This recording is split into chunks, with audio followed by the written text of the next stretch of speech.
సాధించగలుగుతామంటే మా వాళ్ళు చాలా మంది ఉన్నారు. జీపీఎస్ సార్ అని చాలా మంది మా వాళ్ళకి తోడుగా ఉన్నారు. మేము ఇంత విజయం సాధించగలమంటే వారి వల్లే. అలాగే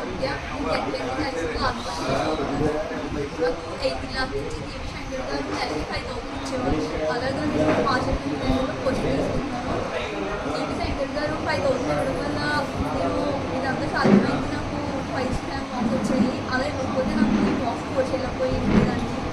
అందువల్ల జీవి శంకర్ గారికి వాళ్ళందరికీ ధన్యవాదాలు. 8th క్లాస్లో జీవీఎస్ శంకర్ గారు ఇచ్చిన ఎగ్జామ్ రాయడంలో దాంట్లో సెకండ్ వచ్చాను. దానికి మాస్టర్ సోషల్ సెక్టర్ వల్ల నేను 10వ తరగతిలో మంచి మార్కులు తెచ్చుకున్నాను. Thank you. నేను 8th క్లాస్ నుంచి జీవీఎస్ ఫౌండేషన్ ద్వారా మాస్టర్ సోషల్కి వచ్చాను. దానివల్ల నేను ఎన్నో విజయాలు సాధించాను. జీవీఎస్ ఫౌండేషన్ వల్ల నాకు ఎంఎంఎస్ కూడా వచ్చింది. దానివల్ల 10th క్లాస్ ఎక్కువ మార్క్స్ ఎక్కువ వచ్చాను. Thanks for GVS foundation and master social. నాకు 10వ తరగతిలో 536 మార్కులు వచ్చాయి. నాకు ఈ జీపీఎస్ ఫౌండేషన్ వల్ల నేను ఇంతగా విజయం సాధించగలిగాను. నా జీపీఎస్ శంకర్ గారు మంత్లీ 5,000 ఇచ్చి ఎంకరేజ్ చేయడం వల్ల నేను ఇలా సాధించగలిగాను. Thank you GPS foundation.